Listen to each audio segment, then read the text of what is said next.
First po ay kumuha po kayo ng bote na ganito para po lagyan po natin at pag-mixan po natin ng honey at saka itong turmeric. So ngayon guys, meron po akong turmeric na durog na. Pwede po rin yung hindi durog. I-ano nyo lang, durugin nyo lang at saka i-diretso nyo na ipahit sa mukha nyo, i-mix nyo yung honey. At tapos, meron na rin po akong honey.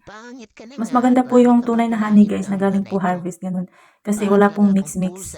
Kasi po itong honey na ito dito sa UAE, may halo na po siya, hindi po siya pure, meron po siyang halong asukal. So, ayun na nga guys, huwag na tayong magpatumpik-tumpik pa. Ihalo na natin ang ating turmeric at ang ating honey. At ayun na nga, wala tayong panghalo. Ito, kinaway na.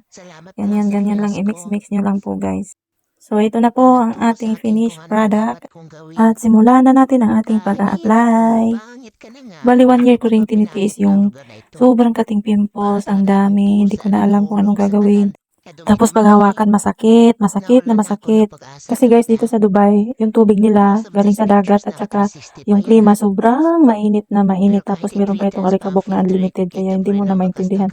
Tapos ito pa yung trabaho mo, puyat ka na puyat ka. Lagi ka nilang pupuyat. Salamat na lang din sa tulong ng friends ko na nagturo sa akin na gawin ko ito kasi na-experience din nila. At ang galing kasi, hindi pa nag 1 month na okay na yung mukha ko, nag-fade na siya, tapos natira mga dark spots na lang. Sana guys nakatulong ang video na ito. Huwag niyo po kalimutan na mag-subscribe at huwag po kalimutan na pindutin ang notification bell button. Thank you guys.